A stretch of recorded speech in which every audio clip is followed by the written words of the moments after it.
देती हूँ। सबसे पहले तो बच्चों, व्हाट्सएप और फेसबुक की यूनिवर्सिटी के आगे वो यूनिवर्सिटीज हैं जहां आप पढ़ रहे हैं, थोड़ी सी इज्जत उनकी भी करिए। आलू सोना का जवाब सबसे पहले दूंगी। आलू मेरा नाम मुस्कान है। मेरा सवाल ये है कि 2014 से ही लोगों ने भारत जोड़ो फॉलो करना शुरू कर दिया था, लेकिन अब कांग्रेस कह रही है कि वो नया ये लेकर आ रही है। कांग्रेस नई कैसे है? पहले वो आलू से सोना बनाती थी, अब वो आटे को लीटर में तोल रही है। मैं बस इतना पूछना चाहती हूँ।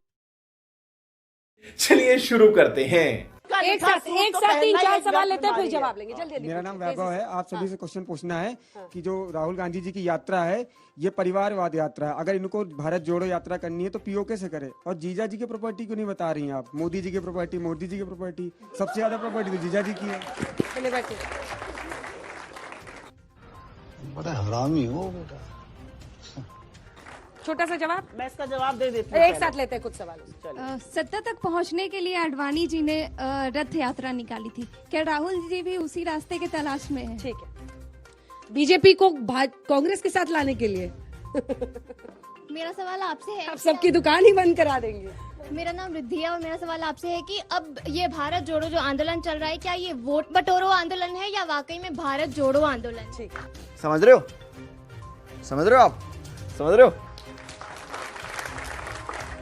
मेरा नाम आयुष है और मेरा सवाल ये है कि आप लोग कांग्रेस जो भी ये कर रही है, इसमें आप मुद्दे उठा रहे हैं कि बेरोजगारी का मुद्दा है, ये मुद्दा है, वो मुद्दा है, तो उन मुद्दों को उठाने की जगह आप सुझाव दे दीजिए और उन सुझाव। अरे कहना क्या चाहते हो? मैम आप ये राहुल गांधी जी सारे सवाल आप ही के लिए हैं। यही देखिए, देश में दिक्कत यही है। हम ही तो सत्ता में ये लोग सवाल आपसे पूछते हैं। जवाब दूंगी मैं। चलिए मैम, राहुल गांधी जी भारत जोड़ो यात्रा तो कर रहे हैं, लेकिन उनकी ही टीम से, उनकी ही पार्टी से जो पुराने लीडर्स छोड़ के जा रहे हैं, उनका क्या भगदड़ मची हुई है कांग्रेस पार्टी में। हाँ, मेरा नाम मुस्कान है। मेरा सवाल ये है कि 2014 से ही लोगों ने भारत जोड़ो फॉलो करना शुरू कर दिया था, लेकिन अब कांग्रेस कह रही है कि वो नया ये लेकर आ रही है। लेकिन जब कांग्रेस, सुनने में आया कि कांग्रेस नई आई है। कांग्रेस नई कैसे है? पहले वो आलू से सोना बनाती थी, अब वो आटे को लीटर में तोल रही है। मैं बस इतना पूछना चाहती हूँ कि कैसे हम भरोसा कर ले उन। ठीक है, एक साथ जवाब देंगे। छोटा एकदम छोटा। मेरा सवाल मैम से है कि कांग्रेस भारत जोड़ो आंदोलन पे निकली है, लेकिन कांग्रेस के जो युवा वरिष्ठ जो चेहरे थे, जैसे ज्योतिरादित्य सिंधिया या कपिल सिब्बल, गुलाम नबी आजाद, ये कांग्रेस से निकल के दूसरी पार्टियों में जा रहे हैं या दूसरी पार्टियां बना रहे हैं, तो कांग्रेस खुद को जोड़ के रख नहीं पा रही है। मैम, मेरा नाम आकाश है। मेरा सवाल मैम ये है कि जैसे हम लोगों ने पास्ट में देखा था कि कांग्रेस से कहीं ना कहीं सपोर्ट जेएनयू कांड में हुआ था। मैम, जेएनयू को हम लोग ये अच्छे से जानते हैं कि उनका भारत के विरोध में ही सारे एजेंडा, सारे एक्टिविटीज होते हैं। तो ये भारत तो वो पहले से ही तोड़ रहे थे, तो अब ये नया एजेंडा उन्होंने वोट बैंकिंग के लिए क्यों इस्तेमाल कर रहे हैं? कोई भी इनिशिएटिव नया कांग्रेस जब लेती है तो क्यों हर वक्त वो पिन पॉइंट हमेशा बीजेपी क्यों करती है? और ये याद लोगों ने पहले क्यों नहीं स्टार्ट करी, अभी क्यों याद आई? ठीक है, आखिरी सवाल नीचे आइए। इस यात्रा का जो मेन मोटिव है वो है जो पॉलिटिक्स की वजह से हिंदू एंड मुस्लिम के बीच में जो कंट्रोवर्सी और टाइप का फाइट हुई है, उसको रोकने के लिए इनका कहना है कि इसको रोकने के लिए हमने ये यात्रा चलाई है। तो इसका सच में यही मोटिव है या फिर कुछ और भी मोटिव है? अच्छा, आपको शक हो रहा है? यस मैम, क्योंकि बहुत सारे मैंने सवाल बहुत कोशिश की थी कि कुछ सवाल सुधांशु जी आपके लिए भी आए, लेकिन देखिए मैं क्रमवार तरीके से, एक लड़का हाथ उठा रहा है, लेकिन रुक जाइए, पहले मैं क्रमवार तरीके से हर चीज का जवाब दे देती हूँ। सबसे पहले तो बच्चों, व्हाट्सएप और फेसबुक की यूनिवर्सिटी के आगे वो यूनिवर्सिटीज हैं जहां आप पढ़ रहे हैं, थोड़ी सी इज्जत उनकी भी करिए। आलू सोना का जवाब सबसे पहले दूंगी। आलू डालो और सोना निकलेगा, ये भाषण मोदी जी ने दिया था। राहुल गांधी जी उसको कोट कर रहे थे। बीजेपी की आईटी सेल ने सेलेक्ट पोर्शन काटा और उसको वायरल कर दिया। असली भाषण मोदी जी ने दिया था, गुजरात में दिया था। आपकी जानकारी के लिए बता, अभी मजा आएगा ना भिड़ो। पहला सवाल, पहली बात तो थोड़ा सा व्हाट्सएप और फेसबुक की यूनिवर्सिटी से आगे अपनी किताबों की इज्जत करिए। दूसरा, यहां पर एक बात बोली गई कि जेएनयू वाले तो तोड़ते ही रहते हैं। हमारे विदेश मंत्री जयशंकर जी और हमारी वित्त मंत्री निर्मला सीतारमण जी दोनों ही जेएनयू के प्रोडक्ट्स हैं, दोनों ही का अल्मा माटर जेएनयू है। तो जो व्हाट्सएप पे आपको तोड़ने की बात बताई जाती है, उसके भी आगे थोड़ा देखिए। जेएनयू ने बड़े बड़े स्कॉलर्स पैदा किए हैं जिन्होंने इस देश का नाम बड़ा किया है, ऊंचा किया है। मेरा अपना मानना है कि ये दोनों लोग भी वहां के अच्छे स्कॉलर्स हैं, आज सार्वजनिक जीवन में है। जेएनयू का जिसने सवाल पूछा था, आपका जवाब ये है। यहां पर एक सवाल पूछा गया, मुझे लगता है रिद्धि ने शायद पूछा कि जो रथ यात्रा निकाली थी अडवाणी जी ने, अडवाणी जी की रथ यात्रा और रथ यात्रा में बहुत अंतर है। ये जो यात्रा है, ये रथ यात्रा से क्यों अंतर है वो मैं आपको समझा देती हूं। मेरा अपना मानना है, और अगर आप अपने चारों तरफ देख लीजिए, आज महंगाई से, बेरोजगारी से, गरीबी से, गुर्बत से लोगों का हौसला टूटा है।